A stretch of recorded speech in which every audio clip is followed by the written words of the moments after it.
जय हिंद साथियों, स्वागत है आपका self study classes with Sumit Jain YouTube channel में। साथियों, स्टार्ट हो चुका है आज का ये सेशन। सभी साथी आ जाएं और एक बार वीडियो को लाइक कर दें। और आज हम फिर कुछ महत्वपूर्ण प्रश्नों पर चर्चा करेंगे। ठीक है, स्टार्ट करते हैं आज का ये सेशन। पद्मावत की रचना किसने की, इसके बारे में जानने वाले हैं।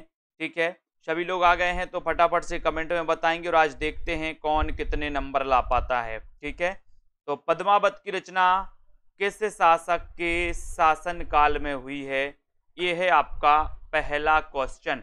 तो सभी को बताना है फटाफट से और अपने नंबर देखते जाना है कौन कितने नंबर को कवर कर पाता है, किसके आते हैं कितने नंबर।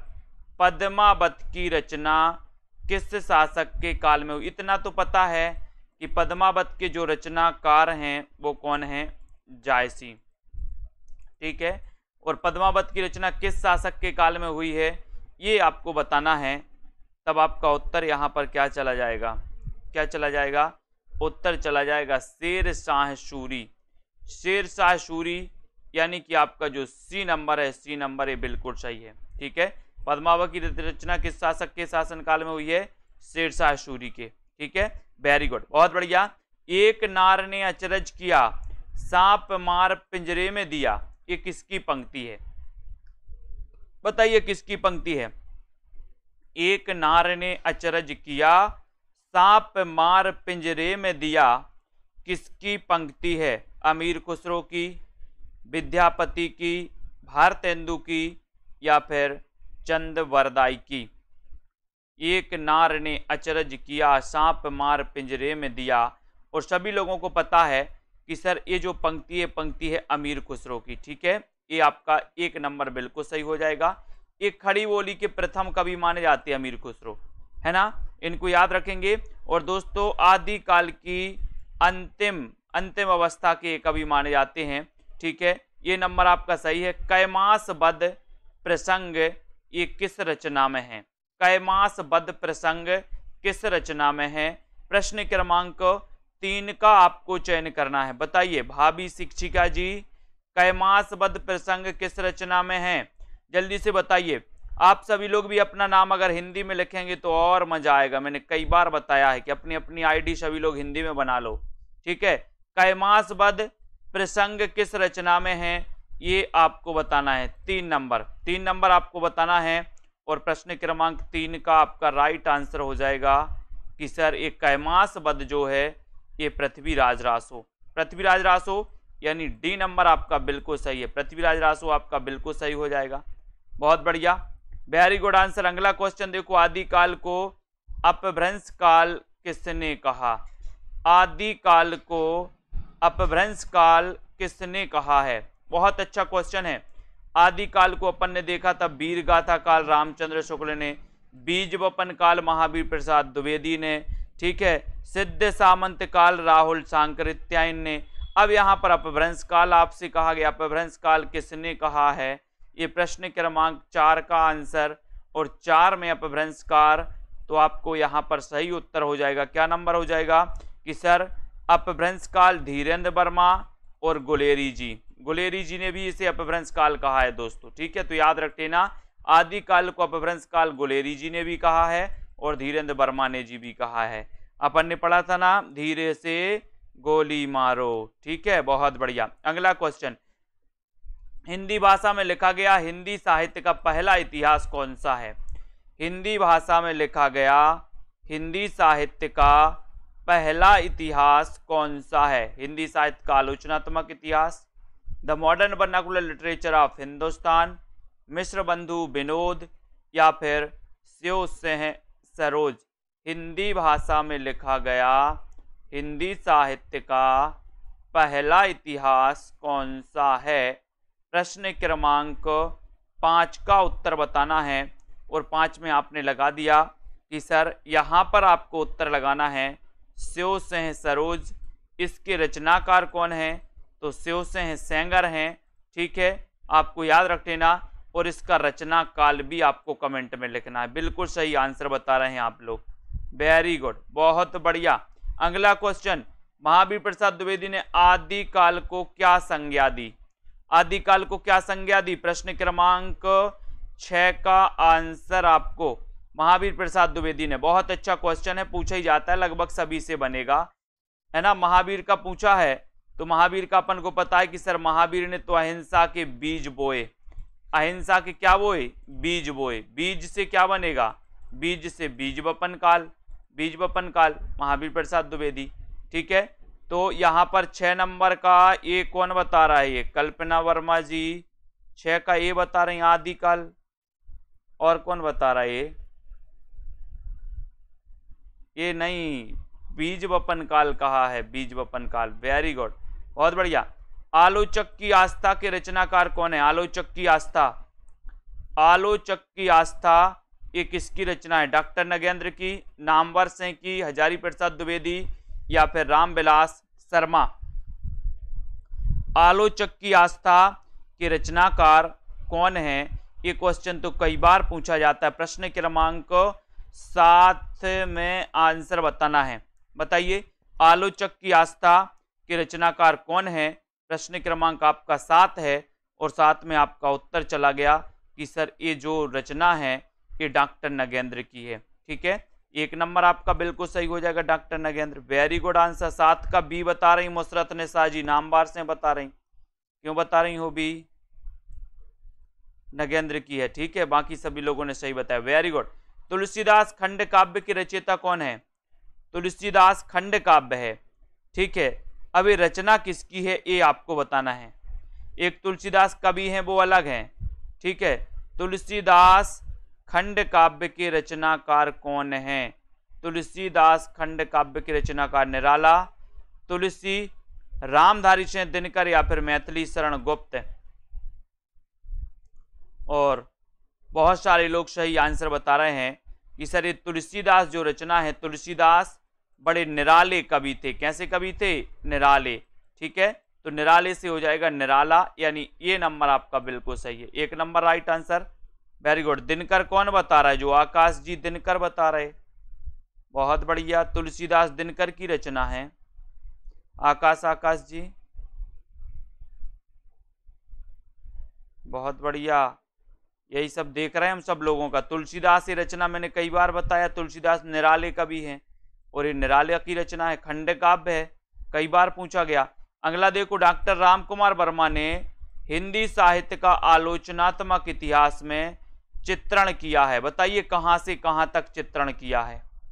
राम कुमार वर्मा, आपसे एक क्वेश्चन आता है कि हिंदी साहित्य का आलोचनात्मक इतिहास, इसके रचनाकार कौन है? इसके रचनाकार कौन है? हिंदी साहित्य का आलोचनात्मक इतिहास, इसके रचनाकार कौन है? प्रश्न क्रमांक 9 में आपका उत्तर चयन करना है और 9 का आंसर हो जाएगा कि हिंदी साहित्य का आलोचनात्मक इतिहास राम कुमार वर्मा का एक ग्रंथ है। लेकिन आपसे बताना है कि ये 693 ईस्वी से 1693 ईस्वी तक, यानी आपका उत्तर सी नंबर। ठीक है, सी नंबर आपका बिल्कुल सही है। बहुत बढ़िया आंसर, सी नंबर है ना। Very good. 693 से 1693 तक के काल को इसमें दोस्तों इतिहास में चित्रण किया गया। और ये हिंदी साहित्य का आलोचनात्मक इतिहास का रचना काल क्या है? तो रचना काल है 1938। ठीक है, इसमें भक्ति काल तक ही वर्णन मिलता है, भक्ति काल तक, यानी कि ये ग्रंथ जो है अधूरा ग्रंथ है। ठीक है, कवियों के परिचयात्मक विवरण मैंने प्राय मिश्र बंधु विनोद से ही लिए हैं। ये कथन किसका है? ये कथन किसका है बताइए? कवियों के परिचयात्मक विवरण मैंने प्राय मिश्र बंधु विनोद से लिए हैं, ये कथन किसका है? प्रश्न क्रमांक 10 में आपसे पूछा गया है और 10 का राइट आंसर क्या हो जाएगा? एक क्वेश्चन पूछा गया था दोस्तों कि हिंदी साहित्य का एक ऐसा ग्रंथ जिसे आधार स्तंभ, आज भी वो आधार स्तंभ की तरह है ना, तो वो ग्रंथ कौन सा है? वो ग्रंथ है मिश्र बंधु विनोद। इसमें कितने कवियों का उल्लेख है? लगभग 5000 कवियों की। और यहाँ पर रामचंद्र शुक्ल भी आकर के कह रहे हैं कि जो कवियों के परिचयात्मक विवरण हैं वो मैंने मिश्र बंधु विनोद से ही लिए हैं। ठीक है, तो यहाँ पर रामचंद्र शुक्ल का अपन को याद कर लेना, इन्होंने ये कथन कहा है किसके बारे में? मिश्र बंधु विनोद के बारे में। तो डी नंबर आपका बिल्कुल सही। पहाड़ी हिंदी उपभाषा का विकास हुआ है? प्रश्न क्रमांक 11 में ये क्वेश्चन भी आपका आया था दोस्तों। पहाड़ी हिंदी उपभाषा का विकास हुआ है खस से, मागधी से, स्वरसैनी से या फिर ब्राचड़ से? किससे हुआ है पहाड़ी हिंदी उपभाषा का विकास? 11 नंबर में आपको चयन करना है। 11 नंबर का आपका जो सही आंसर हो जाएगा कि सर पहाड़ी हिंदी एक खास है। पहाड़ी हिंदी कैसी है? खास है, खास। पहाड़ी हिंदी तो खास है, खास है तो खस से इसका विकास होता है, खस से। ठीक है, ये नंबर आपका बिल्कुल सही है। मोहित जी सी क्यों बता रहे भैया? पहाड़ी हिंदी का एक खस माना जाता है, खस से हुआ है। खस लगाना है अपन को। ढूंढाड़ी किसे कहते हैं? ढूंढाड़ी जयपुरी को, जयपुरी बोली को, मालवी, मेवाती या फिर बघेली को किससे कहते? ढूंढाड़ी। बहुत अच्छा क्वेश्चन है।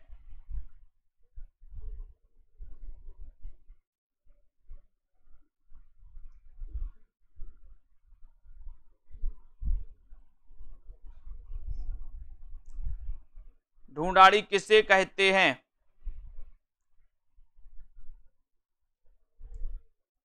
और आपका उत्तर हो जाएगा जयपुरी। ढूंढाड़ी किसे कहते हैं? जयपुरी को।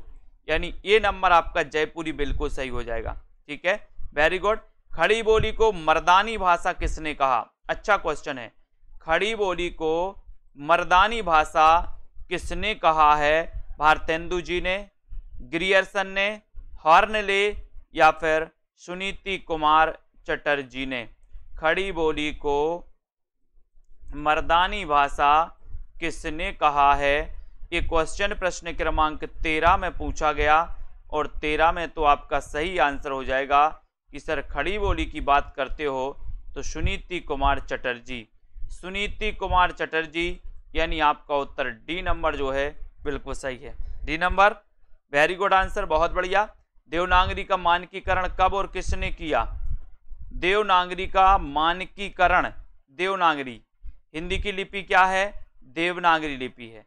अब देवनागरी का मानकीकरण कब और किसने किया? ये क्वेश्चन आपको बताना है। लाइक कर देना है एक बार वीडियो को अपने मित्रों तक, और दोस्तों सभी लोग बताएंगे प्रश्न क्रमांक 14 का आंसर, और 14 में आपका उत्तर हो जाएगा कि सर देवनागरी लिपि का जो मानकीकरण हुआ है वो 1966 ईस्वी में केंद्रीय हिंदी निदेशालय, यानी आपका उत्तर बी नंबर बिल्कुल सही है। बी नंबर, ठीक है, बहुत बढ़िया। अगला क्वेश्चन है, भक्ति काल ना तो तदयुगीन पराजित हिंदू पराजित की निराशा से उद्दुलित है और ना ही इस्लाम की प्रतिक्रिया है। ये किसकी उक्ति है? बताओ। भक्ति काल ना तो तदयुगीन पराजित हिंदू जाति की निराशा से दोस्तों इसका उद्भव हुआ, ना ही इस्लाम की प्रतिक्रिया है। ये कथन किसका है? तो प्रश्न क्रमांक आपका 15 है और 15 का उत्तर बताना है। ये प्रतिक्रिया है, ये तो स्वाभाविक देन है, ये तो स्वाभाविक है। ठीक है, ये क्वेश्चन आपको बताना है। तो देखो बहुत सारे लोग क्या बता रहे हैं 15 का आंसर में। 15 का आंसर देखो, पूनम जी ने सही बताया है। कौन बता रहा है? बी नंबर, विश्वास मलिक जी, वेरी गुड। प्रमोद सैनी जी, सुषमा शुक्ला जी, बहुत बढ़िया। सुजाता जी, तो यहाँ पर आपका सही उत्तर होगा हजारी प्रसाद द्विवेदी। ठीक है, भक्ति आंदोलन ना तो तदयुगीन पराजित हिंदू जाति की निराशा का दोस्तों उदय है, ना इस्लामिक प्रतिक्रिया का परिणाम है। ये तो स्वाभाविक है ना तो ये स्वाभाविक माना है किसने? हजारी प्रसाद द्विवेदी। बी नंबर, इस प्रकार से भी आपका क्वेश्चन आ सकता है। तो यहाँ पर उत्तर बी नंबर सही हो जाएगा। उत्तर अपभ्रंश का आपको बताना है कि उत्तर अपभ्रंश को पुरानी हिंदी किसने कहा? प्रश्न क्रमांक 16 में। अब यहाँ पर थोड़ा सा अलग पूछा गया है, उत्तर अपभ्रंश को पुरानी हिंदी किसने कहा? देखो क्वेश्चन थोड़ा सा घुमाया गया, बाकी तो क्वेश्चन सही है। उत्तर अपभ्रंश को पुरानी हिंदी किसने कहा है? ये क्वेश्चन है आचार्य चतुर्सेन शास्त्री ने, ग्रियर्सन ने, चंद्रधर शर्मा गुलेरी ने, या फिर इनमें से कोई नहीं। तब आपका सीधा आंसर यहां पर जा रहा है कि सर उत्तर अपभ्रंश को पुरानी हिंदी तो कहा है किसने, गुलेरी जी ने। सी नंबर सही हो जाएगा, वेरी गुड, है ना। और साहित्यिक अपभ्रंश को किसने कहा है, साहित्यिक अपभ्रंश को पुरानी हिंदी कहा है रामचंद्र शुक्ल ने, साहित्यिक अपभ्रंश को, ठीक है, बहुत बढ़िया। अब यहां पर देखो 84 वैष्णव की वार्ता के लेखक कौन है। सरल क्वेश्चन, आसान क्वेश्चन आपसे पूछा गया है, किसी का भी गलत नहीं होनी चाहिए। 84 वैष्णव की वार्ता, इसके रचनाकार कौन है बताइए। 17 में ऐसे क्वेश्चन, सरल सरल क्वेश्चन, अपन को गलत नहीं करना। एक भी क्वेश्चन अगर गलत हो जाए तो दुख होगा। 84 वैष्णव की वार्ता के लेखक कौन है, नाभादास, गोकुलदास, नंददास, या फिर शीत स्वामी। 84 वैष्णव की वार्ता, इसके लेखक कौन माने जाते हैं, ये प्रश्न क्रमांक 17 में बताना है। और 17 का आंसर है गोकुलदास। कौन माने जाते हैं, बी नंबर, यानी कि गोकुलदास, ठीक है, वेरी गुड।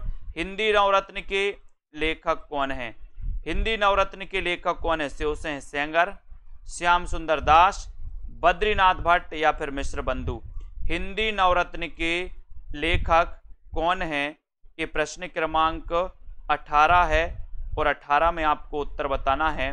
हिंदी नवरत्न के लेखक चयन करना है।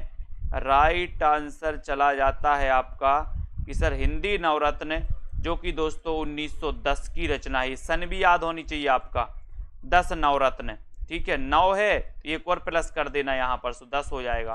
तो 10 यानी 1910, और ये मिश्र बंधु की रचना है, यानी कि आपका डी नंबर बिल्कुल सही है, ठीक है, वेरी गुड। शिव सेंगर और ग्रियर्सन के साहित्य इतिहास ग्रंथों के लिए आचार्य रामचंद्र शुक्ल ने किस शब्द का प्रयोग किया है। शिव सेंगर और ग्रियर्सन के साहित्य इतिहास ग्रंथों के लिए आचार्य शुक्ल ने किस शब्द का प्रयोग किया। वृत्त संग्रह, वृत्त संग्रह, वृत्त संदर्भ संग्रह, वृत्त संग्रह, संदर्भ संग्रह, या फिर साहित्य संदर्भ वृत्त। यानी कि 19 का आंसर आपको चयन करना है। 19 में आपको उत्तर बताना है, और आपका 19 में बता दिया है, बहुत बढ़िया। 19 का बी, वृत्त संग्रह, ठीक है, बी नंबर है अंकित गुप्ता जी 19 का। ये वृत्त संदर्भ संग्रह नहीं, ये वृत्त संग्रह है। विकल्प पढ़ो, बाकी के विकल्प भी अपन को पढ़ना है, ठीक है, बी नंबर आपका सही है।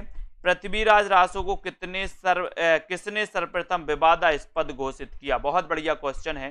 पृथ्वीराज रासो को किसने सर्वप्रथम विवादास्पद घोषित किया है।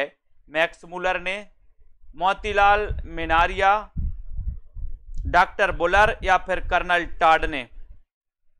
पृथ्वीराज रासो को किसने सबसे पहले विवादास्पद घोषित किया था। प्रश्न क्रमांक 20 का आंसर, और 20 में आपका सही आंसर चला गया। और विवादास्पद सबसे पहले घोषित किया था किसने, बहुत बढ़िया, वेरी गुड आंसर। सभी लोगों का आंसर लगभग सही आ रहा कि सबसे पहले डॉक्टर बुलर ने इसको विवादास्पद घोषित किया। सी नंबर आपका सही हो जाएगा, ठीक है।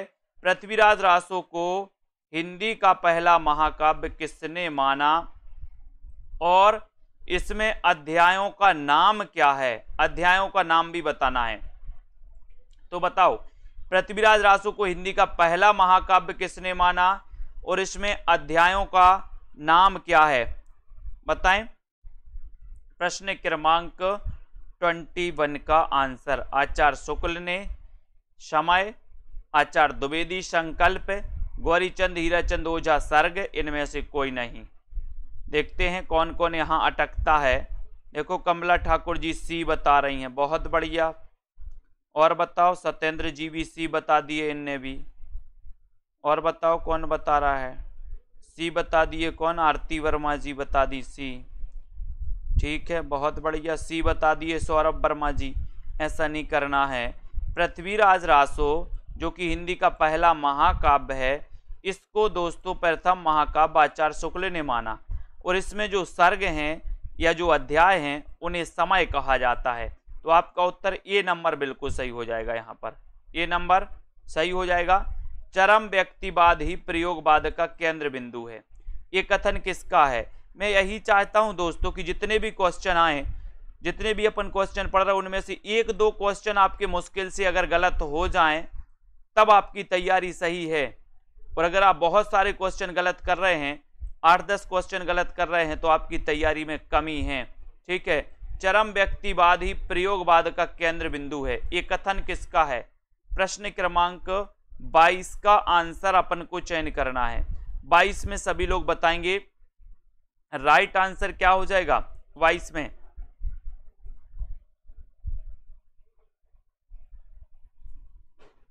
चरम व्यक्तिवाद ही प्रयोगवाद का, तो बिल्कुल सही आंसर आया है कि सर इसमें लगा दो आप नामवर से हैं। चरम व्यक्तिवादी प्रयोगवाद का केंद्र बिंदु है, ये कथन है नामवर से का। ठीक है, बहुत बढ़िया, वेरी गुड। भारतीय सूफी मुख्यतः किस संप्रदाय से संबंधित माने जाते हैं? भारतीय सूफी मुख्यतः किस संप्रदाय से संबंधित माने जाते हैं? इबादत से, विद्य से, वेसरा से, या फिर वारकरी से? भारतीय जो सूफी हैं किस संप्रदाय से संबंधित माने जाते हैं? 23 का आंसर बताना है। और 23 में आपका सही आंसर जा रहा है कि सर जो भारतीय सूफी हैं ये मुख्यतः है वेसरा संप्रदाय, यानी सी नंबर आपका वेसरा संप्रदाय बिल्कुल सही हो जाएगा। सी नंबर आपका राइट आंसर हो जाएगा। प्रभु जी तुम चंदन हम पानी, ये किसकी काव्य पंक्ति है? ये किसकी काव्य पंक्ति है? सूरदास की, तुलसीदास की, रैदास की, या फिर गुरु नानक की? प्रभु जी तुम चंदन हम पानी। अब इतने ये 4 गुरु दिख रहे हैं आपको, चारों के जन्म भी आपको बताना है। सूरदास का जन्म कब हुआ, तुलसीदास का कब हुआ, रैदास का कब हुआ, गुरु नानक का कब हुआ? मैंने रटवाए हैं इनको। बताओ प्रभु जी तुम चारों के एक लाइन में बताइए, ऐसे करके पूरी एक लाइन में कमेंट में लिखना है, अलग अलग नहीं। प्रभु जी तुम चंदन हम पानी, ये किसकी काव्य पंक्ति है? ये रैदास की है। रैदास आपको पता है कि रैदास नामदेव के बाद संत काव्य में दूसरा नंबर रैदास का आता है।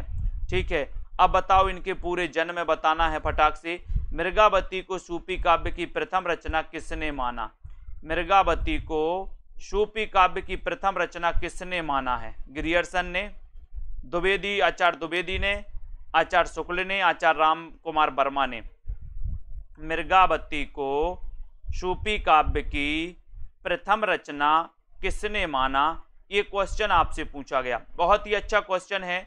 और सीधा आंसर जा रहा है कि सर मृगावती के जो रचनाकार हैं, पहली बात तो ये है कि कुतुबन इसके रचनाकार हैं। ठीक है, और आचार्य रामचंद्र शुक्ल ने इस मृगावती को सूफी काव्य की प्रथम रचना माना, यानी आपका उत्तर सी नंबर बिल्कुल सही है। ठीक है, सी जिन्होंने लगाया राइट आंसर, वेरी गुड। चंदाइन को दूसरे किस नाम से भी स्वीकार किया जाता है? चंदाइन का अन्य नाम क्या है? ये पूछा गया आपसे। चंदाइन के रचनाकार भी आपको बताना है। चंदाइन के रचनाकार कौन है और चंदाइन का अन्य नाम क्या है, ये भी आपको लिखना है। बताइए।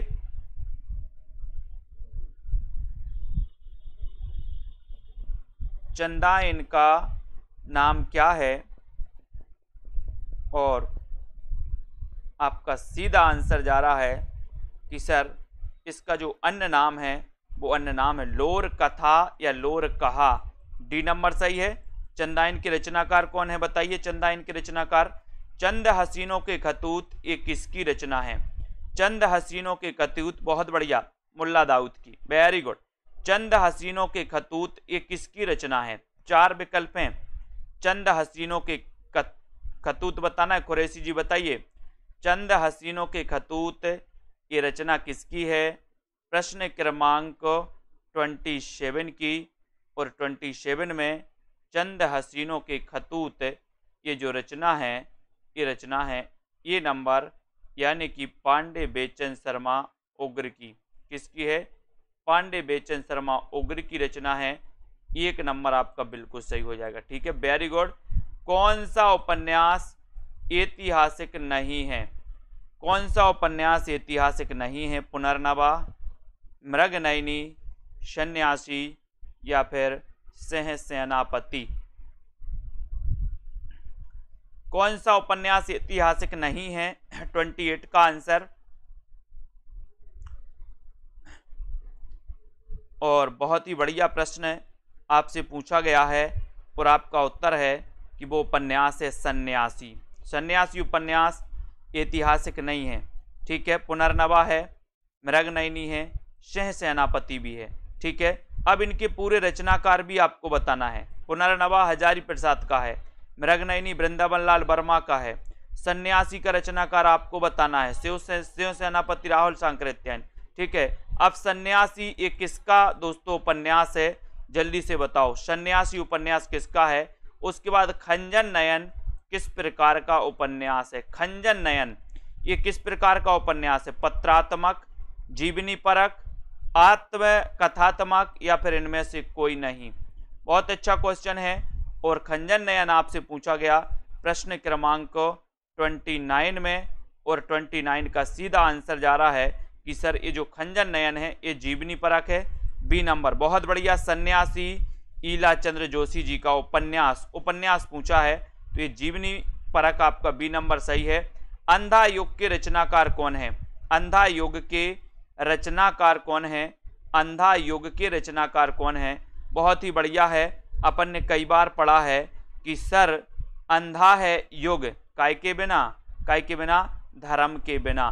तो धर्मवीर भारती जी का ये रचना है दोस्तों अंधा युग। वेरी गुड, ये बिल्कुल सही है। ये दोस्तों आपका ये खंजन नयन सूरदास के जीवन पर आधारित है, ठीक है। आचार्य रामचंद्र शुक्ल का सैद्धांतिक आलोचना संबंधी ग्रंथ कौन सा है? सैद्धांतिक आलोचना संबंधी ग्रंथ कौन सा है? चिंतामणि, रश्मि मानसा, त्रिवेणी या फिर जायसी ग्रंथावली? आचार्य रामचंद्र शुक्ल का सैद्धांतिक आलोचना संबंधी ग्रंथ कौन सा है? प्रश्न क्रमांक 31 में, और 31 में आपका आंसर जा रहा है, क्या जा रहा है? रश्मि मानसा। ये सैद्धांतिक आलोचना संबंधी ग्रंथ है दोस्तों, बी नंबर बिल्कुल सही है।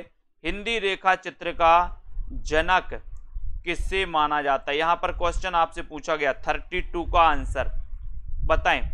हिंदी रेखा चित्र का जनक किसे माना जाता है?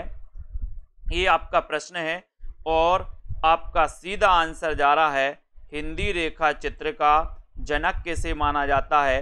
तो आपको पता है दोस्तों ये पद्म सिंह शर्मा को, ठीक है। इन्होंने एक पद्म पराग लिखा था, पद्म पराग। ये रेखा चित्र संग्रह है दोस्तों, लेकिन याद रख लेना रेखा चित्र संग्रह है। कभी आपसे पूछा जाए कि हिंदी का प्रथम रेखा चित्र संग्रह कौन सा है तो आपको पद्म पराग बताना है, पद्म पराग, ठीक है। ये याद रख लेना। और पद्म पराग पद्म सिंह शर्मा का है, ठीक है। Very good. हिंदी में रिपोर्ताज के प्रथम हस्ताक्षर कौन है?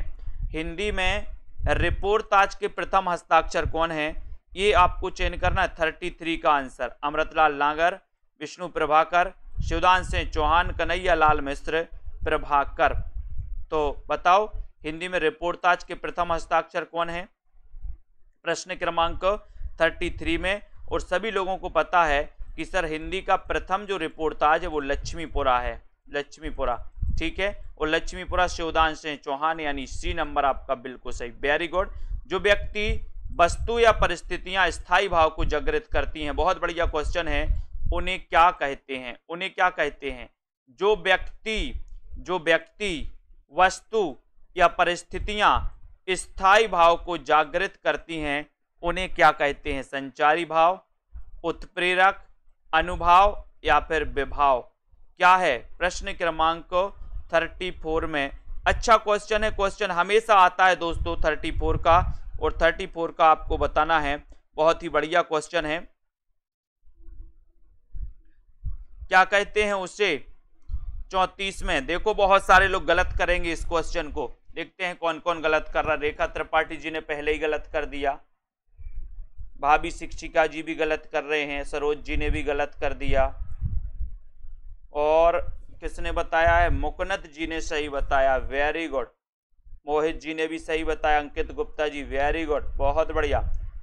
कुमुद जी, पूजा जी, बहुत सारे लोग, लगभग 80% लोगों ने गलत बताया आंसर। जो व्यक्ति वस्तु या परिस्थितियां स्थायी भाव को जागृत करती हैं उन्हें कहते हैं दोस्तों विभाव। क्या कहते हैं? विभाव। यानी आपका उत्तर डी नंबर सही है। क्या है? D number. ठीक है, डी नंबर आपका सही है।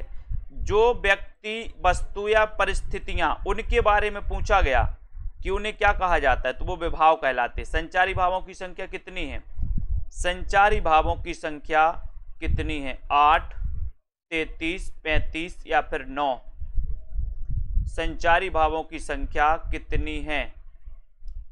संचारी भाव याद हो गए? किस किस को याद हो गए पूरे संचारी भाव? संचारी भाव किस किस को याद हैं?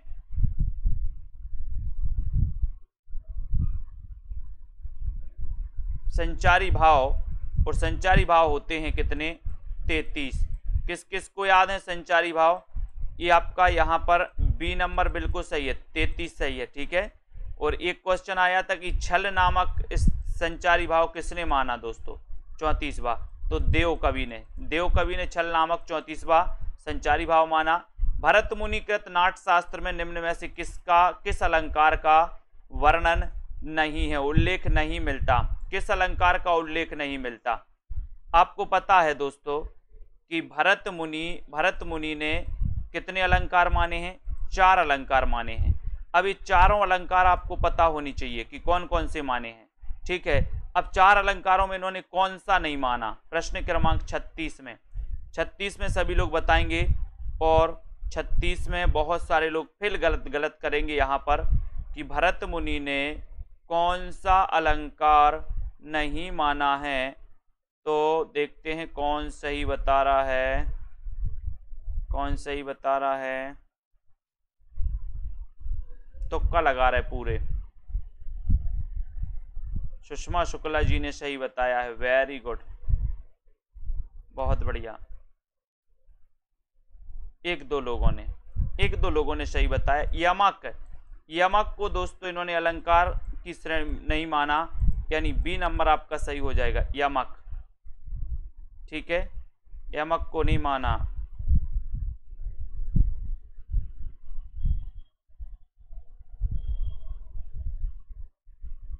ठीक है, अगला क्वेश्चन देख लो।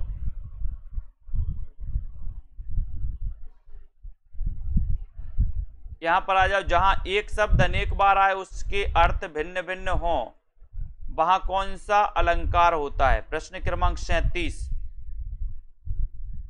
का बताइए, सही है क्या? 37 का आंसर आपको चयन करना है, जल्दी बताएं फटाक से।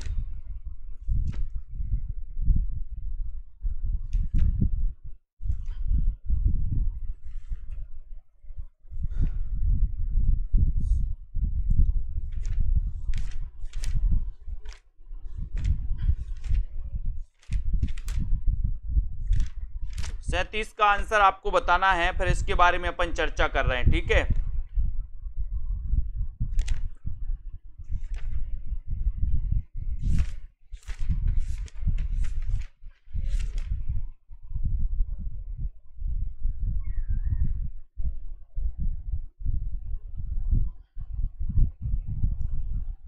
यहां पर आपको जहां एक शब्द अनेक बार आए और उसके अर्थ भिन्न हो, तो वहां पर आपका 37 का उत्तर क्या हो जाएगा? 37 यानी कि 37 का आंसर, और 37 में यहां पर यमक अलंकार हो जाएगा। ठीक है, डी नंबर आपका सही है, वेरी गुड। इसके बारे में अपन चर्चा कर रहे हैं, अभी 36 नंबर का है ना। ठीक है, ओके। हिंदी में रीति सिद्धांत के प्रथम प्रस्तोता कौन है? हिंदी में रीति सिद्धांत के प्रथम प्रस्तोता कौन है, जल्दी से बताओ।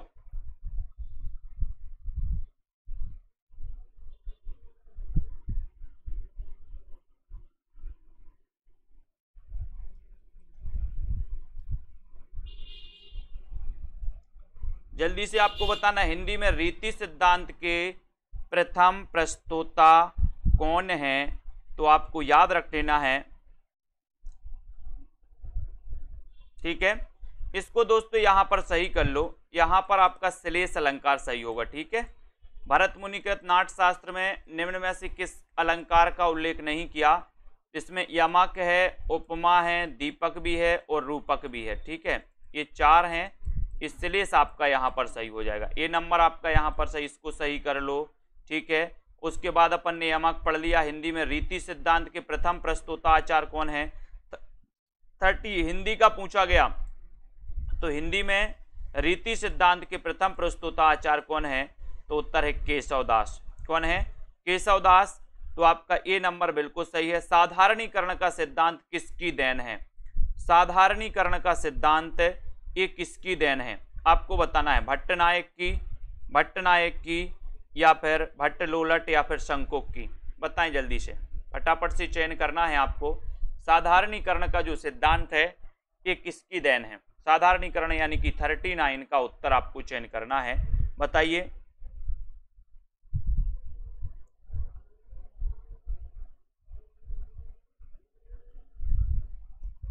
खंजन नयन सूरदास के जीवन पर आधारित है और मानस का हंस ये तुलसीदास के जीवन पर आधारित है, ठीक है। साधारणीकरण का सिद्धांत यानी कि 39 का आंसर, और 39 में आपका उत्तर हो जाएगा कि सर भट्टनायक। किसने? भट्टनायक। ए नंबर सही है। ये सिद्धांत किसकी देन है? 1 नंबर राइट आंसर। अनुकरण सिद्धांत के प्रणेता हैं, अनुकरण सिद्धांत के प्रणेता कौन है? क्रोचे, रिचर्ड्स, अरस्तु या फिर कॉलरिज? बताएं।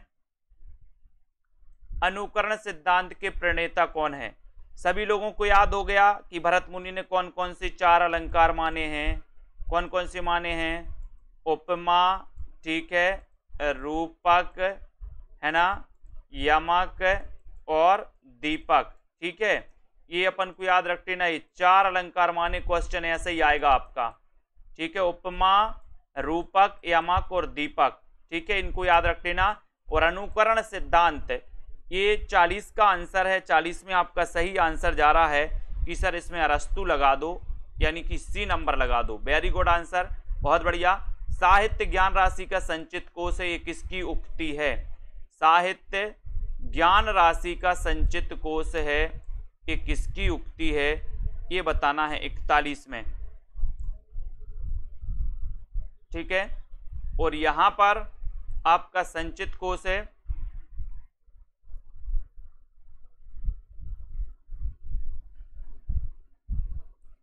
और यहां पर आपका 41 में आंसर हो जाएगा दोस्तों, ये महावीर प्रसाद द्विवेदी का कथन है। बी नंबर आपका बिल्कुल सही है, बी नंबर, वेरी गुड।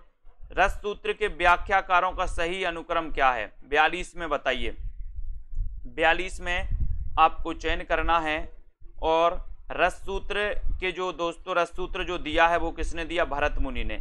और इनके व्याख्याकारों का क्रम बताना है, तो क्रम में आपका सबसे पहले कौन हो जाएंगे दोस्तों? बताइए। अब ये तो कट गए, ये तो आपने काट दिया, बच्चे 2। अब बच्चे 2 में कौन आएंगे सबसे पहले? बताओ क्या हो जाएगा सही आंसर रस सूत्र के व्याख्याकारों में?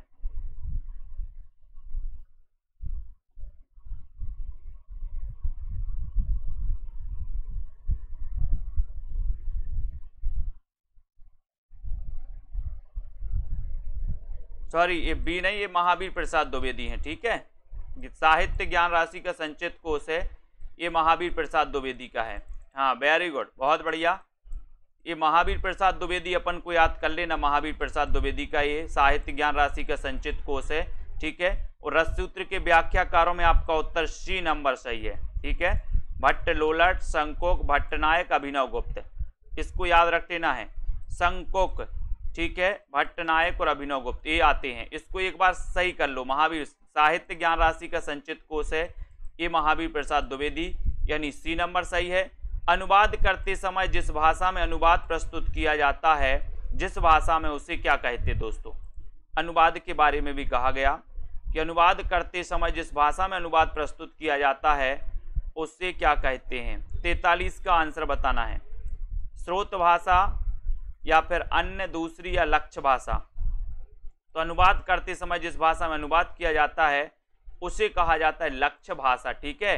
डी नंबर आपका लक्ष्य भाषा राइट आंसर हो जाएगा, डी नंबर सही हो जाएगा, वेरी गुड। रस कलश का रचनाकार कौन है? रस कलश का रचनाकार कौन है? 44 में आपको चयन करना है।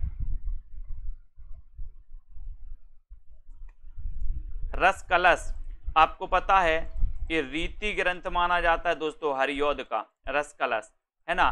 और ये किसका ग्रंथ है? हरिऔध, यानी ये नंबर आपका बिल्कुल सही है, ठीक है। आवारा मसीहा में किसके जीवन का उल्लेख है? आवारा मसीहा में किसके जीवन का उल्लेख है आपको बताना है।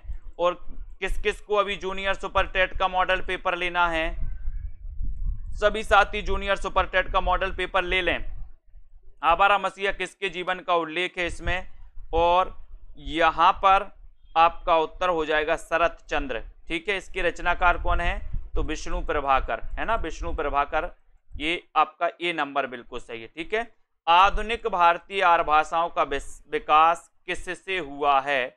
आधुनिक भारतीय आर्य भाषाओं का विकास किससे हुआ है? रोमन से, द्रविड़ से, अपभ्रंश से, या फिर इनमें से कोई नहीं। 46 का आंसर, आधुनिक भारतीय आर्य भाषाओं का विकास किससे हुआ है? 46 में आपको चयन करना है। 46 का राइट आंसर क्या हो जाएगा? आधुनिक भारतीय आर्य भाषाओं का किससे हुआ है? और आपका उत्तर है अपभ्रंश से, अपभ्रंश से यानी सी नंबर, ठीक है। आधुनिक भारतीय आर्य भाषाओं का विकास हुआ अपभ्रंश से, सी नंबर आपका बिल्कुल सही है। उसमें संघर्षी वर्ण कौन से हैं? उसमें संघर्षी वर्ण आपको बताना है कौन से हैं। उसमें संघर्षी, ये क्वेश्चन भी बड़ा आता है दोस्तों आपका 47 में, और 47 का आपका राइट आंसर यहां पर हो जाएगा कि सर सा हा, यानी ये नंबर, ठीक है, इसको याद रखोगे। उसके बाद भाषा मुंशी के नाम से विख्यात हैं, तो कौन विख्यात हैं? प्रश्न क्रमांक 48 में आपका राइट आंसर यहां पर क्या हो जाएगा? भाषा मुंशी के नाम से विख्यात हैं। कौन विख्यात है भाषा मुंशी के नाम से? जिनकी रचना कौन सी है? प्रेम सागर। कौन सी है? प्रेम सागर, ठीक है। प्रेम सागर के रचनाकार कौन है? लल्लू लाल, यानी कि आपका ए नंबर है। भाषा मुंशी के नाम से विख्यात हैं। विभाषा कहते हैं दोस्तों विक्षिप्त भाषा को, विशिष्ट भाषा को, बोली को, या फिर इनमें से कोई नहीं। विभाषा कहते हैं, तो विभाषा किसे कहते हैं? विभाषा। प्रश्न क्रमांक 49 का आंसर आपको चयन करना है। विभाषा किसे कहते हैं? और सीधा आंसर जा रहा है कि सर विभाषा कहते हैं बोली को, बोली को, यानी सी नंबर, ठीक है, C number. Very good Kamaldeep ji. अब आपको बताना है कौन सा लक्षण अवधि का नहीं है। अवधि का कौन सा नहीं? या के स्थान पर जा का प्रयोग, वा के स्थान पर बा का प्रयोग, ड़ा के स्थान पर रा का प्रयोग, या फिर ना के स्थान पर ड़ा का प्रयोग। कौन सा लक्षण अवधि का नहीं है? जल्दी से बताना है। और जो भी हमारे साथी मास्टर कैडर के मॉडल पेपर लेना चाहते हैं, तो अभी मास्टर कैडर के मॉडल पेपर में भी छूट है, और जो भी जूनियर टेट के मॉडल पेपर लाना चाहते हैं उनके लिए तो छूट है ही, ठीक है। 50 का आंसर बताना है, और 50 का आपका हो जाएगा कि सर ना के स्थान पर ड़ा का प्रयोग, ये नहीं है, ये लक्षण अवधि का नहीं है, यानी डी का आपका बिल्कुल सही हो जाएगा, ठीक है। अब दोस्तों अपन अगली क्लास में पढ़ेंगे इसके बाद के क्वेश्चन, ठीक है। बहुत बढ़िया, सभी लोगों के लिए धन्यवाद। जो भी जूनियर देखना, अरबी का पर्याय क्या है? अवधि का पर्याय बताइए। पूर्विया, कोसली, देहाती, या फिर बघेली, यानी कि प्रश्न क्रमांक 51 है, और 51 में आपको चयन करना है। यहाँ पर दोस्तों ये क्वेश्चन कहा गया कि अवधि को और किस नाम से जाना जाता है, ये है क्वेश्चन। तो बताइए और किस नाम से जाना जाता है? अवधि का दूसरा नाम क्या है, या पर्याय क्या है, ऐसा पूछा गया। अपन पर्यायवाची पढ़ते हैं, यानी कि दूसरा नाम। तो दूसरा नाम इसका क्या है? इसका दूसरा नाम है कोसली। अवधि का दूसरा नाम क्या है? कोसली, ठीक है, अवधि कोसली, ठीक है। बहुत बढ़िया। खड़ी बोली को कौरवी किसने कहा? अब एक सबसे बड़ी बात तो यह है कि खड़ी बोली को कौरवी कहा जाता है। खड़ी बोली का दूसरा नाम क्या है? कौरवी। अब इसको कौरवी किसने कहा, ये क्वेश्चन आपको बताना है। 52 का बताएंगे, सभी लोग अपने अपने प्रश्नों का आकलन करते जाएं। 52 में खड़ी बोली को कौरवी किसने कहा है? खड़ी बोली को कौरवी किसने कहा है? प्रश्न क्रमांक आपका 52 है, और 52 में आपका सही आंसर आप लोग क्या बता रहे हैं इसका देखना है। खड़ी बोली को कौरवी किसने कहा? तब आपका सीधा आंसर जा रहा है कि सर इसको कहा है राहुल सांकृत्य ने। वेरी गुड, ये नंबर राइट आंसर। कलम का मजदूर कलम का मजदूर इसके लेखक कौन है? कलम का मजदूर इसके लेखक कौन है? शिवरानी देवी, अमृत राय, परिपूर्णानंद या फिर धर्मवीर भारती? कलम का मजदूर इसके रचनाकार कौन है, ये आपको बताना है। बहुत अच्छा क्वेश्चन है। कलम का मजदूर के रचनाकार आपसे पूछा, इसके लेखक कौन है? क्या दिया है यहां पर लेखक का नाम? प्रश्न क्रमांक 53 में कलम का मजदूर आपसे पूछा गया, तो बताइए कौन कौन सही बता रहा है, बताइए।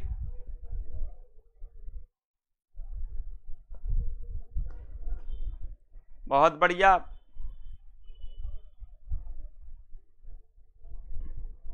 यही देख रहे हैं हम कौन कौन सही उत्तर बता रहा है। भावी शिक्षिका धर्मवीर भारती बता रही हैं।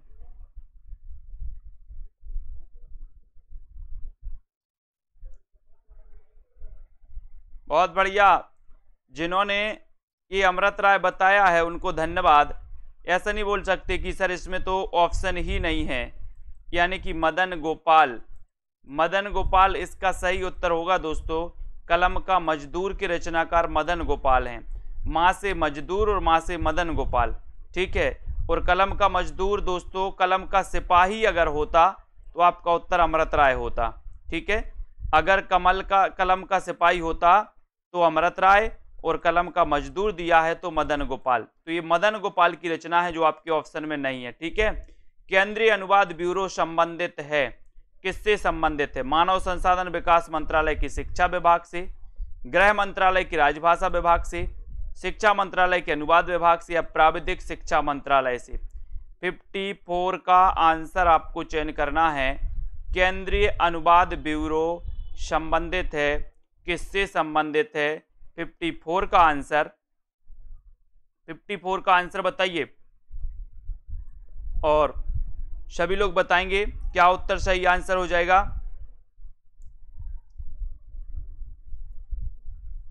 और सही उत्तर है कि सर गृह मंत्रालय की राजभाषा विभाग से संबंधित है, यानी बी नंबर आपका यहां पर सही हो जाएगा। बी नंबर सही यहां पर, गृह मंत्रालय की राजभाषा विभाग, बी ये अनुवाद ब्यूरो, केंद्रीय अनुवाद ब्यूरो, ठीक है।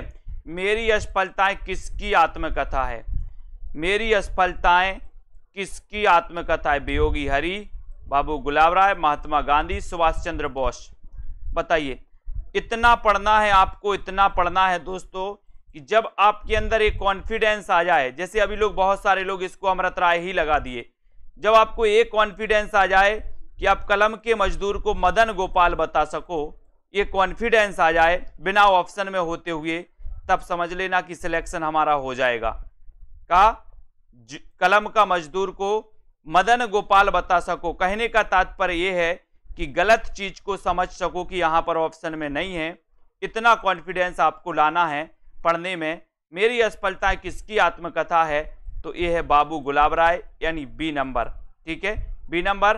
राजभाषा के रूप में हिंदी के क्रियान्वयन के लिए निम्नलिखित में केंद्रीय हिंदी समिति गठित की गई है दोस्तों। तो आपको बताना है किसकी अध्यक्षता में गठित की गई राजभाषा के रूप में? राष्ट्रपति की, प्रधानमंत्री की, उपराष्ट्रपति की, या फिर गृह मंत्री की? यानी कि 56 का आंसर आपको चयन करना है। 56 का आपका सही आंसर क्या हो जाएगा? राजभाषा के रूप में हिंदी के क्रियान्वयन के लिए निम्न में से किसकी अध्यक्षता में? तो वो है दोस्तों प्रधानमंत्री की अध्यक्षता में, ठीक है। बी नंबर आपका सही, बहुत बढ़िया, ठीक है। अगला क्वेश्चन, राजभाषा के रूप में हिंदी का प्रयोग बढ़ाने और इसके प्रचार प्रसार के उद्देश्य से एक त्रैमासिक पत्रिका प्रकाशित हो रही है, उसका नाम क्या है? दोस्तों, राजभाषा हिंदी का प्रयोग बढ़ाने और इसके प्रचार प्रसार के लिए एक पत्रिका प्रकाशित हो रही है, उसका नाम क्या है? राजभाषा भारती, राजभाषा हिंदी, राजभाषा प्रसार, या राजभाषा प्रबोध? यानी कि 57 का आंसर आपको चयन करना है। 57 में आपका सही आंसर क्या हो जाएगा? कौन सी पत्रिका प्रकाशित हो रही है?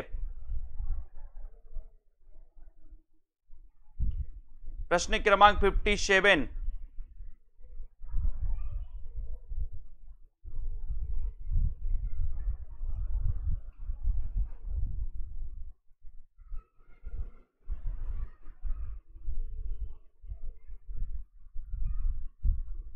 बताइए, राजभाषा के रूप में हिंदी का प्रयोग बढ़ाने और उसके प्रचार प्रसार करने के लिए कौन सी पत्रिका प्रकाशित हो रही है? इसका आंसर आपको बताना है। और आंसर क्या हो जाएगा इसमें?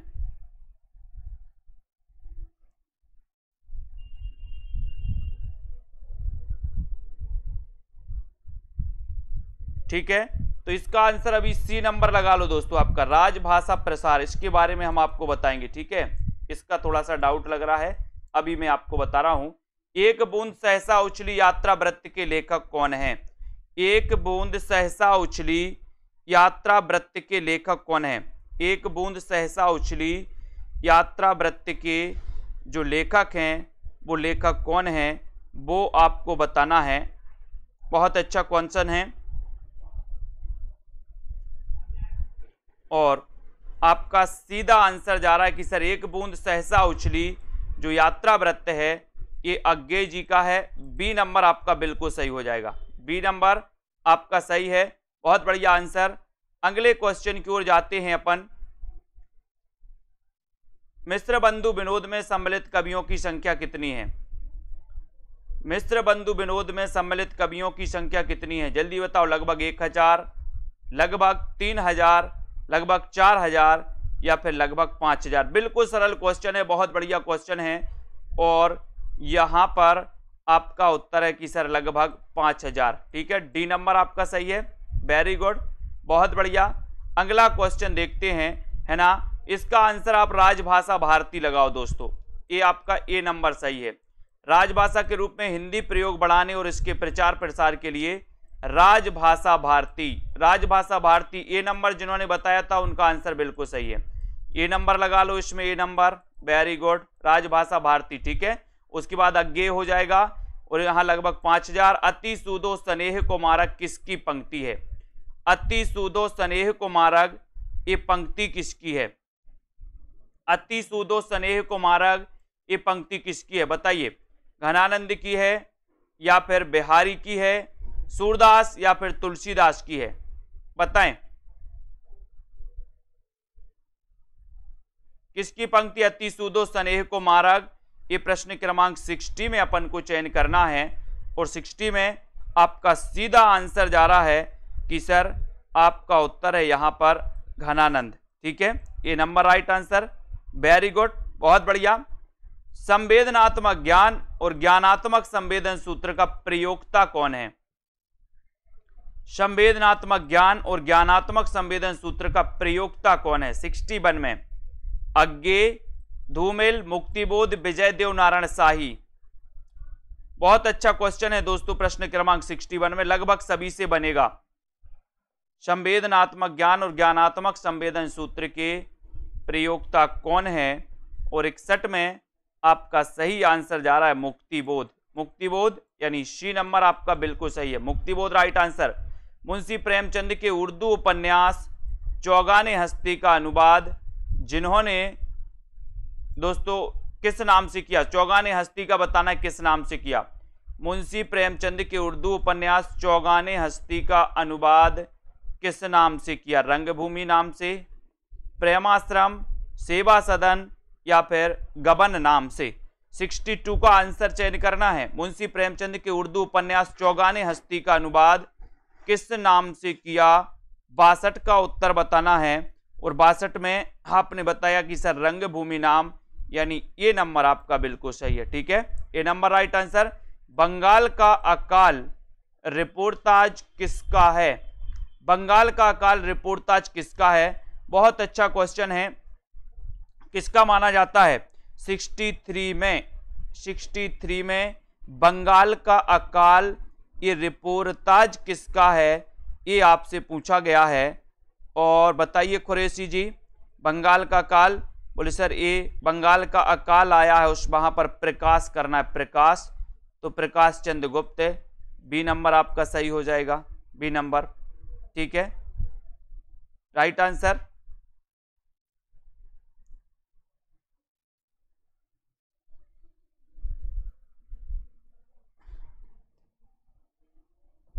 यहां पर आपको 63 का बताना है। 63 का हो जाएगा, साहित्य देवता के रचनाकार कौन है? साहित्य देवता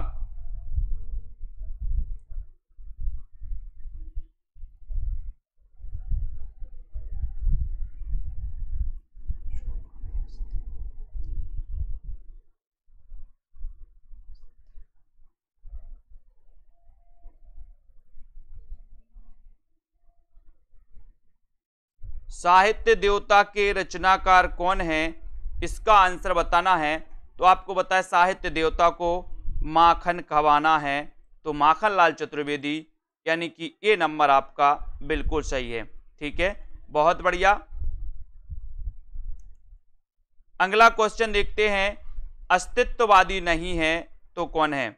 अस्तित्ववादी कौन नहीं है?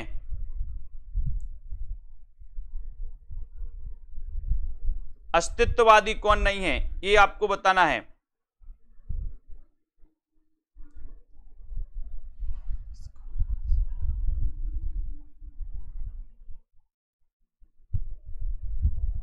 और सही आंसर हो जाएगा कि सर ये जो अस्तित्ववादी नहीं है, यहां पर 65 में आपसे पूछा गया है तो कौन नहीं है।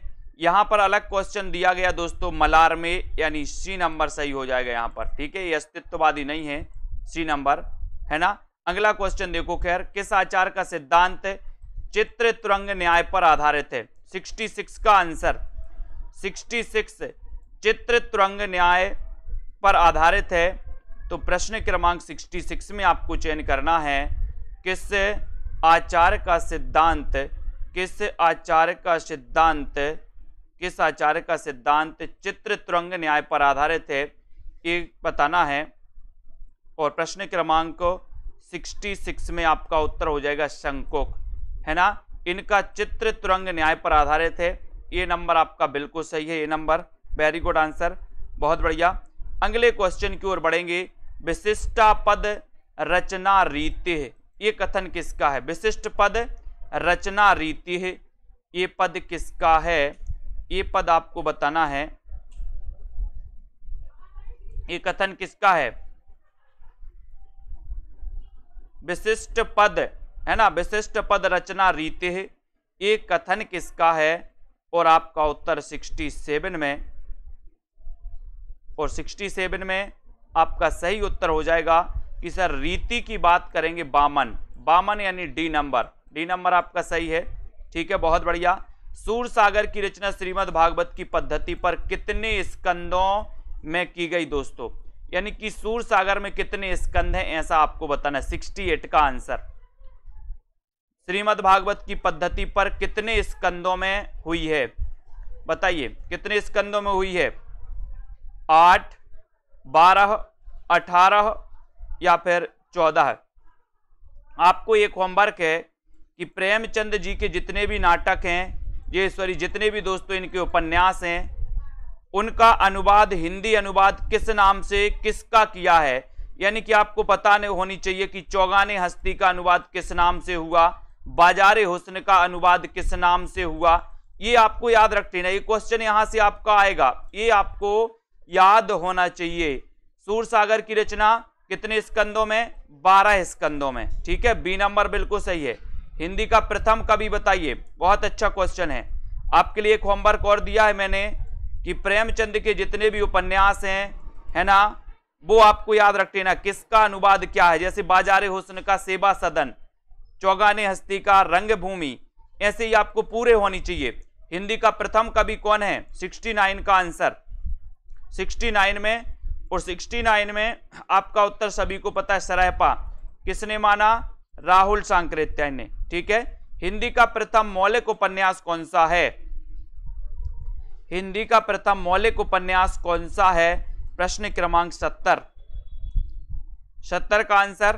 तो लगभग सभी को पता है कि सर हिंदी का प्रथम मौलिक उपन्यास की बात आप कर रहे हो, तो परीक्षा गुरु, इसका रचना काल क्या है? 1882। रचनाकार कौन है? श्रीनिवास दास। ठीक है, तो आपका बी नंबर परीक्षा गुरु सही है। है ना, इसको याद रख लेना। उसके बाद आगे आती विज्ञान गीता, ये किसकी रचना है? 71 में विज्ञान गीता ये किसकी रचना है? चिंतामणि, भूषण, केशव या फिर मतीराम? 71 का आंसर विज्ञान गीता के रचनाकार कौन है? और 71 में आपका उत्तर चला गया केशवदास। ठीक है, केशवदास जो कि रीति काल के प्रवर्तक माने जाते हैं। लोग हैं लागी कवित्त बनावत, मोही तो मेरे कवित्त बनावत, ये पंक्ति किसकी है? ये पंक्ति बताना है आपको। लोग हैं लागी कवित्त बनावत, मोही तो मेरे कवित्त बनावत, इस पंक्ति के रचनाकार कौन है? दोस्तों मैं भी एक लिस्ट बना रहा हूं कि क्या क्या चीजें हैं जो आपको अंदर से याद होनी चाहिए। जैसे पूरे संचारी भाव आपको याद होनी चाहिए, पूरे सात्विक भाव आपको याद होनी चाहिए, 9 रसों के स्थायी भाव आपको याद होनी चाहिए। ठीक है, उसके बाद दोस्तों आपको जितने उपन्यास जो उनका अनुवाद हुआ किस नाम से हुआ वो भी याद होनी चाहिए। तो मैं एक इसकी लिस्ट बना रहा हूं कि क्या क्या अंदर से, जैसे कामायनी के 15 सर्ग हैं वो आपको पूरे याद होनी चाहिए, जो अंदर से क्वेश्चन आते हैं, है ना। तो यहां पर 72 का आंसर है। 72 का आपको बताना है कि लोग हैं लागी कवित्त बनावत और मोहि तो मेरी कवित्त बनावत, साकेत शीर्षक महाकाव्य का अर्थ क्या है? ये साकेत महाकाव्य है 12 सर्गों का, किसका है? मैथिली शरण गुप्त का। ठीक है, और राम काव्य पर आधारित दूसरा महाकाव्य दोस्तों रामचरितमानस के बाद। ठीक है, साकेत याद रख लेना, 1931 इसका रचना काल है ना। और इस महाकाव्य का अर्थ क्या है? तो आपको पता ही है कि सर इसका अर्थ है अयोध्या, यानी ये नंबर आपका सही है। ठीक है, और आप लोग भी लिस्ट बनाइए और हमें भी बताइए कि क्या क्या रह गया है, क्या क्या ऐसी चीजें हैं जिनको अंदर से पढ़ना चाहिए। हिंदी साहित्य में हालाबाद का आगमन किसके प्रभाव से माना गया? हिंदी साहित्य में हालाबाद का आगमन किसके प्रभाव से माना गया? आगे आने वाले एग्जामों में जो आपकी गलतियां होती, जो आपसे गलतियां हो रही हैं, उन गलतियों को अपन को पकड़ना है कि गलतियां कहां से हो रही हैं, और वो लिखना है कि हमें इन चीजों को अलग से पढ़ना है, गहराई से पढ़ना है। हालाबाद का आगमन किसके प्रभाव से माना जाता है? प्रश्न क्रमांक 74 में, और सीधा आंसर आपका जा रहा है 74 में कि सर ये जो हालाबाद है जिसके हिंदी में प्रवर्तक हरिवंश राय बच्चन है, और ये फारसी साहित्य का प्रभाव, यानी कि ये नंबर आपका सही है। ठीक है, वेरी गुड। कौन प्रगतिवादी कवि नहीं है? प्रगतिवादी कवि कौन नहीं? अज्ञे, सुमित्रानंदन पंत निराला या फिर शिवमंगल सिंह सुमन? प्रगतिवादी कवि कौन नहीं है? बहुत अच्छा क्वेश्चन है। प्रगतिवादी की बात हो रही है 75 में, और आपको पता है कि सर अज्ञे तो प्रयोगवादी हैं, इसलिए आपका उत्तर भी ये नंबर चला जाता है। Very good. वह साहित्यकार जिसने नई कविता के रूप में नए नए नामों को सूचीबद्ध करते हुए 45 नामों का उल्लेख किया है, बताइए वह साहित्यकार कौन सा है जिसने नई कविता के लिए 45 नामों का उल्लेख किया? दोस्तों बताएं वो साहित्यकार कौन है? प्रश्न क्रमांक 76 में, और 76 में आपका उत्तर हो जाएगा जगदीश गुप्त। कौन है वो साहित्यकार? जगदीश गुप्त। सी नंबर आपका सही उत्तर हो जाएगा, सी नंबर राइट आंसर हो जाएगा। विद्यापति ने अपनी किस कृति को कहानी कहा है? विद्यापति ने अपनी किस कृति को कहानी कहा है? ये क्वेश्चन आपसे पूछा गया है। विद्यापति की दोस्तों आपको पता है पदावली मैथिली में, कीर्ति लता, कीर्ति पताका अबहट्ट में रचित रचनाएं हैं। ठीक है, तो इन्होंने अपनी किस कृति को कहानी कहा? ये क्वेश्चन आपसे पूछा गया 77 में, और आपका उत्तर हो जाएगा कीर्ति लता, यानी डी नंबर आपका सही है। ठीक है, D number, very good. Prithviraj Raso को सुख सुखी संवाद के रूप में रचित मानने वाले जो हैं वो कौन है? अच्छा क्वेश्चन है। पृथ्वीराज रासो जो कि रामचंद्र शुक्ल ने इसे हिंदी का प्रथम महाकाव्य माना है। ठीक है, और इसको सुख सुखी संवाद के रूप में रचित मानने वाले जो विद्वान है 78 में, वो विद्वान कौन है? उन विद्वान का नाम आपको बताना है। 78 का उत्तर आपको बताना है, और 78 में आपका उत्तर चला गया कि सर पृथ्वीराज रासो को सुख सुखी संवाद के रूप में रचित मानने वाले जो विद्वान हैं वो विद्वान है हजारी प्रसाद द्विवेदी, यानी कि ये नंबर देखो लोकेश जी शुक्ल जी लगा रहे हैं, शुक्ल जी नहीं हजारी प्रसाद द्विवेदी, ये नंबर। ठीक है, जायसी के किस काव्य में देवनागरी वर्णमाला के एक अक्षर को एक एक अक्षर को दोस्तों लेकर के सैद्धांतिक बातें कही गई हैं।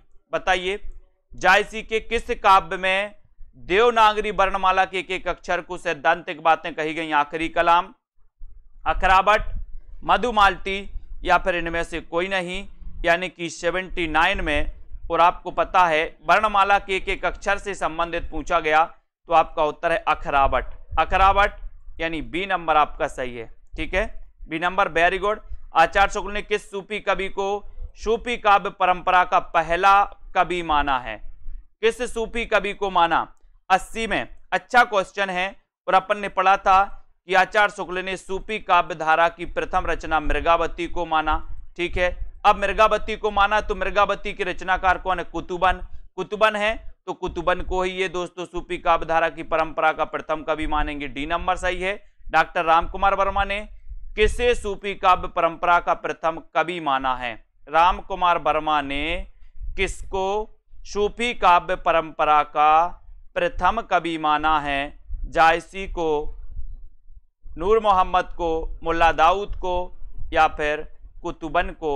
यानी कि 81 का उत्तर आपको चयन करना है और आपका उत्तर हो जाएगा कि सर रामकुमार वर्मा ने माना है मुल्ला दाऊद। इनकी रचना है चंदायन और चंदायन का अन्य नाम क्या है वो आपको बताना है। ठीक है, तो ये चंदायन हो गया, यानी कि आपका सी नंबर सही है। यदि प्रबंध काव्य एक विस्तृत वन स्थली है तो मुक्तक काव्य चुना हुआ गुलदस्ता, ये कथन किसका है? यदि प्रबंध काव्य एक विस्तृत वन स्थली है तो मुक्तक काव्य चुना हुआ गुलदस्ता, ये बताना है 82 में कि दोस्तों ये कथन किसका? आचार्य शुक्ल का, आचार्य नंद दुलारे वाजपेयी का, आचार्य हजारी प्रसाद या फिर भामह का? यानी कि 82 में आंसर बताना है। और यदि प्रबंध काव्य एक विस्तृत वन स्थली है तो यहां पर ये कहा है कथन किसने? रामचंद्र शुक्ल ने। ए number, very good. Ramchandra Shukla आपका सही हो जाएगा 82 में। वेरी गुड, बहुत बढ़िया। जिंदगी और जोंक के रचनाकार कौन है? जिंदगी और जोंक के रचनाकार कौन है?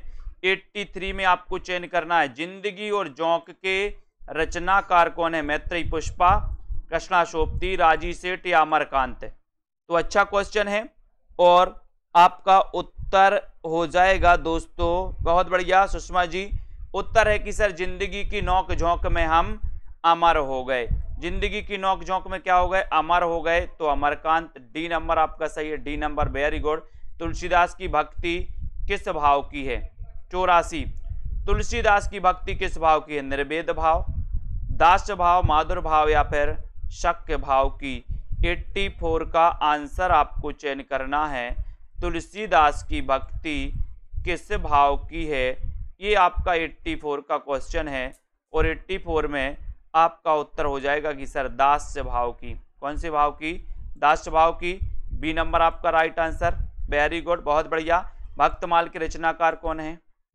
भक्तमाल के रचनाकार कौन है? 85। ठीक है, भक्तमाल की टीका किसने लिखी? प्रियादास ने। इसका रचनाकाल क्या है? 1585।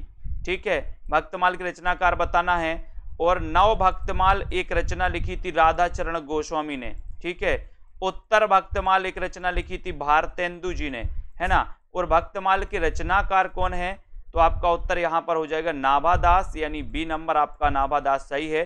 पीली छतरी वाली लड़की किसकी रचना है? पीली छतरी वाली लड़की ये किसकी रचना है? बहुत अच्छा क्वेश्चन है और आपका उत्तर चला गया कि सर पीली छतरी वाली लड़की का क्या हुआ है? क्या हुआ है? उदय हुआ है, उदय। ठीक है, उदय हुआ तो उदय प्रकाश। ठीक है, डी नंबर आपका सही हो जाएगा। वेरी गुड आंसर, पीली छतरी वाली लड़की का उदय हुआ है। मिस्र बंधुओं ने उत्तर मध्यकाल को क्या नाम दिया? मिस्र बंधुओं ने उत्तर मध्यकाल को क्या नाम दिया है? रीति काल, कला काल, श्रृंगार काल या फिर अलंकृत काल? यानी कि 87 का आंसर। और उत्तर मध्यकाल को जो नाम दिया है मिश्र बंधुओं ने, वो नाम दिया है दोस्तों अलंकृत काल। ठीक है, श्रृंगार काल नाम किसने दिया है? विश्वनाथ ने। विश्व में श्रृंगार होता है इसलिए श्रृंगार काल विश्वनाथ, अलंकृत काल दोस्तों मिश्र बंधुओं ने दिया। ठीक है, उसके बाद बिहारी के दोहों पर किसका प्रभाव माना जाता है? बिहारी, ये वही बिहारी हैं दोस्तों, रीति काल के रीति सिद्ध काव्यधारा के कवि हैं बिहारी जी, ठीक है। और बिहारी की एक रचना है बिहारी सतसई। बिहारी सतसई में कितने दोहे हैं? 713 दोहे हैं, कहीं कहीं इसमें 719 दोहे भी मिलते हैं, लेकिन बिहारी के दोहे पर किसका प्रभाव है, ये आपसे क्वेश्चन पूछा गया और 88 का उत्तर हो जाएगा गाथा सप्तशती। किसका? गाथा सप्तशती, बी नंबर आपका सही है। बहुत बढ़िया। शिव शंभू का चिट्ठा व्यंग्यात्मक निबंध के रचनाकार कौन है? 89 का उत्तर आपको बताना है। शिव शंभू का चिट्ठा ये बताना है, और चिट्ठा बना देते ना आप लोग, बालों का चिट्ठा, बोले बालों का चिट्ठा बना लो, जूटा बालों का चिट्ठा, तो बाल से हो जाएगा बाल मुकुंद गुप्त, और शिव शंभू का चिट्ठा, तो आपका सी नंबर बिल्कुल सही है, ठीक है। देवरानी जेठानी की कहानी किसका उपन्यास है? 90 में देवरानी जेठानी की कहानी, ये उपन्यास किसका है? 90 का उत्तर आपको बताना है। बहुत ही अच्छा क्वेश्चन है दोस्तों 90 में, और 90 में सीधा आंसर जा रहा है। अपन ने पढ़ा था कि देवरानी जेठानी से गोरी है। क्या है? गोरी। गोरी है तो समझ जाना, देवरानी जेठानी की कहानी, कहानी नहीं ये उपन्यास है, इसको कंफ्यूज नहीं होना। यहाँ पर कहानी लिखा है लेकिन ये क्या है? उपन्यास। और देवरानी जेठानी से गोरी है, इसलिए गोरी दत्त का उपन्यास है, यानी बी नंबर आपका सही है। Very good. पंत और पल्लव किसकी कृति है? पंत और पल्लव किसकी कृति है? 91। पंत और पल्लव, देखो एक पल्लव रचना है, एक पल्लव किसकी है? पल्लव है दोस्तों अपने पंत जी की, पंत जी की है, जिसको छायावाद का मैनिफेस्टो कहा जाता है, ठीक है। छायावाद का घोषणा पत्र कहा जाता है, जिसका रचना काल 1928 है। लेकिन आपको पंत और पल्लव ये किसकी कृति है? तो ये है दोस्तों निराला जी की, ठीक है। निराला जी का जन्म कब हुआ था? 1997, महिषादल मेदिनीपुर में, ठीक है। करबला नाटक के रचयिता कौन है? 92 में करबला।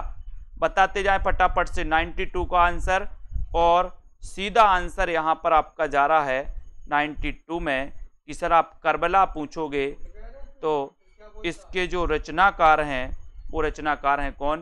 प्रेमचंद। बोले सर प्रेम भी बड़ी करबला है, बला है, बला है, प्रेम है बला कि नहीं? बला है, तो ये करबला याद रख लेना, ये नाटक है प्रेमचंद जी का, याद रखो सभी लोग। बी सी नंबर सही है। इन्हें भी इंतजार है, काय का? बताइए। इन्हें भी इंतजार है मार्कंडे, शिव प्रसाद से, रामवृक्ष बैनीपुरी, या फिर नामवर से हैं? इन्हें भी इंतजार है। काहे का इंतजार है? इन्हें भी काहे का इंतजार है? बताओ। प्रश्न क्रमांक 93, और आपका सही उत्तर हो जाएगा कि सर इन्हें भी इंतजार है शिव के प्रसाद का। शिव के प्रसाद का यानी बी नंबर शिव प्रसाद से हैं, आपका सही आंसर चला जाएगा। बी नंबर आपका राइट आंसर हो जाएगा। हंसा जाई अकेला। हंसा जाई अकेला के रचनाकार कौन है? मार्कंडे, रघुवीर सहाय, शिव प्रसाद सिंह, धर्मवीर भारती, यानी कि 94 का उत्तर बताना है हंसा जाई अकेला। अगर हंसा अकेला जा रहा तो मारकंडे, कंडे हैं आप लोगों के घर की? नहीं है, नहीं तो पत्थर मारने लगो। बोले सर हंसा अकेला जाई तो मारकंडे, हंसा अकेला जाई तो मारकंडे, ये नंबर आपका सही हो जाएगा, ठीक है। ये नंबर आपका बिल्कुल सही हो जाएगा। बहुत बढ़िया आंसर। फिर अगला क्वेश्चन, 1 इंच मुस्कान उपन्यास है, किसका उपन्यास है? 95। 1 इंच मुस्कान ये किसका उपन्यास है? ये 95 में आपको बताना है।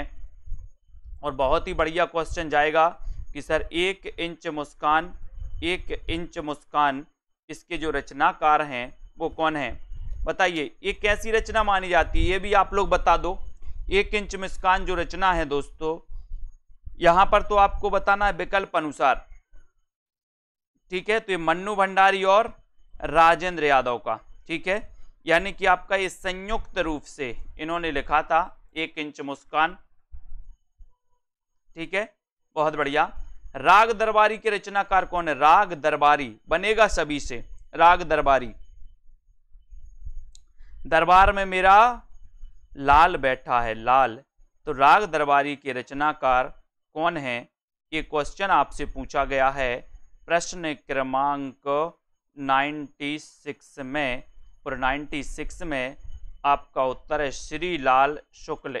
ए नंबर राग दरबारी श्रीलाल शुक्ल, ये बिल्कुल सही है, बहुत बढ़िया। अजय की डायरी, ये अजय की डायरी, अजय की डायरी के लेखक कौन है? अजय की डायरी, बहुत बढ़िया है, अजय की डायरी देव। तो उत्तर क्या हो जाएगा आपका 97 में? बहुत बढ़िया क्वेश्चन है। अजय की डायरी के रचनाकार कौन है? यशपाल, डॉक्टर देवराज, नागार्जुन। इन्हें नागार्जुन को पता है, आपने पढ़ा है, तालाब की मछलियां इनकी रचना है नागार्जुन की। और दोस्तों इन्हें आधुनिक काल का कबीर भी कहा जाता है, आधुनिक काल का कबीर, ठीक है। और ये अजय की डायरी देव, तो डॉक्टर देवराज, ठीक है, डॉक्टर देवराज, यानी कि आपका जो ये मनोविश्लेषणवादी उपन्यासकारों में नाम आता है डॉक्टर देवराज का। कौन कौन से मनोविश्लेषणवादी? जैनेन्द्र कुमार, ठीक है, अग्गे, ईलाचंद्र जोशी, ठीक है, और डॉक्टर देवराज। ये चार जो है ये मनोविश्लेषणवादी उपन्यासकारों में आते हैं, जो आपको पता होनी चाहिए, ठीक है। उसके बाद झूठा सच, झूठा सच ये किसका उपन्यास है? 98 में झूठा सच, यशपाल, नागार्जुन, रांगे राघव, उदय शंकर भट्ट। झूठा सच, तो बहुत अच्छा क्वेश्चन है 98 में, और 98 का आंसर आपका सही हो जाएगा झूठा सच। ये किसका उपन्यास है 98 में? और आपका सही उत्तर है यशपाल का, यशपाल, यानी कि 1 नंबर आपका बिल्कुल सही है, ठीक है, वेरी गुड, 1 नंबर। अगला क्वेश्चन देखो, मुर्दों का टीला, इसके रचनाकार कौन है? मुर्दों का टीला, मुर्दों का टीला, इसके रचनाकार कौन है ये बताना। झूठा सच, बिल्कुल गोविंद जी, ये भारत विभाजन पर आधारित है, ठीक है। मुर्दों का टीला, इसके 99 का उत्तर आपको बताना है। और बोले सर मुर्दों का टीला रांगे राघव, रांगे राघव, बी नंबर, ठीक है। ये फणीसुरनाथ रेणु कैसे उपन्यासकार हैं? आंचलिक उपन्यासकार हैं, ठीक है। हिंदी का प्रथम आंचलिक उपन्यास कौन सा है? मेला आंचल, मेला आंचल, ठीक है। ये मुर्दों का टीला ये रांगे राघव जी की रचना है, यानी कि आपका उत्तर बी नंबर बिल्कुल सही है, ठीक है, वेरी गुड। चित्रलेखा किसकी रचना है? चित्रलेखा, अच्छा क्वेश्चन है दोस्तों। भगवती चरण वर्मा, राम वृक्ष बैनीपुरी। 2 क्वेश्चन यहां से आपसे पूछे जाएंगे, एक तो आपको बताना है चित्ररेखा और एक बताना है चित्रलेखा, ये दोनों ही बताइए। चित्ररेखा के रचनाकार कौन है और चित्रलेखा के रचनाकार कौन है? प्रश्न क्रमांक आपका 100 है। 100 नंबर में आपको यहां पर तो आप बिल्कुल सही बता दोगे कि सर चित्रलेखा की बात कर रहे हो, तो उत्तर हो जाएगा भगवती चरण वर्मा, चित्रलेखा यानी कि भगवती चरण वर्मा। लेकिन यहां आप पटक जाओगे, देखते हैं कौन कौन सही बताता है। बहुत बढ़िया आंसर, भगवती चरण वर्मा। कौन कौन ने कितने गलत किए हैं वो जरा हमें बता दो। और सुषमा मौर्य जी ने उत्तर बताया है राम कुमार वर्मा। चित्ररेखा राम कुमार वर्मा और चित्रलेखा भगवती चरण वर्मा, कंफ्यूज नहीं होना, ठीक है, याद रखते ना, रेखा वाला राम कुमार है और लेखा वाला भगवती। लेखा जोखा रहता ना भगवती के पास कि आप क्या लेखा, आप क्या पाप कर रहे, क्या पुण्य कर रहे, तो भगवती के पास लेखा जोखा, ठीक है। और चित्ररेखा ये राम कुमार वर्मा का है, ठीक है, ये राम कुमार वर्मा की रचना है। अब बताओ किसके कितने गलत हुए हैं, फटाफट से आपको बताना है किसके कितने गलत हुए हैं, वो आपको चयन करना है, बताना है, बताइए। एक गलत हुआ सौरभ वर्मा जी का, बहुत बढ़िया, धन्यवाद। और बताओ किसी का बिल्कुल भी गलत नहीं हुआ, ऐसा कोई है? 2 गलत, वेरी गुड। 5 गलत हो गए शांति जी के। गलत नहीं करना है, गलत नहीं करना है, सुधारना है, शुद्धि करना है, ठीक है।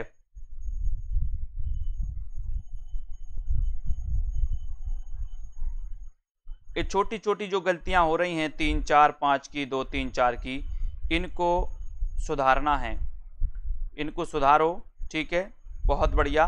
तो सभी लोगों के लिए धन्यवाद, इसी प्रकार से अध्ययन करते रहें, थोड़ा सा अपने आप पे ध्यान दो। और हिंदी साहित्य जब पढ़ रहे हो तो हमेशा के लिए हिंदी साहित्य पढ़ो, ठीक है, हिंदी साहित्य को छोड़ो मत। अगर आपका हिंदी साहित्य, अगर आपको सिलेक्शन लेना है वास्तव में आगे, तो आप हिंदी साहित्य को छोड़ो मत। आगे क्या करना है आपको दोस्तों, निरंतर अध्ययन करते रहना है। आपका निश्चित ही आज नहीं तो कल सिलेक्शन पक्का होगा। और आप छोड़ोगे, बार बार एग्जाम आएगा, फिर पढ़ाई करोगे, फिर आएगा, तो ऐसे में दोस्तों आप पढ़ाई नहीं कर पाते। आपका अध्ययन बहुत अच्छा होनी चाहिए, ठीक है। तो आपको पढ़ाई छोड़ना नहीं है। आपको पढ़ाई अगर सिलेक्शन लेना है तो निरंतर अध्ययन करना है, और सिलेक्शन उन्हीं का होता है जो निरंतर अध्ययन और जिनका अध्ययन अच्छा होता है, ठीक है। तो सभी को धन्यवाद।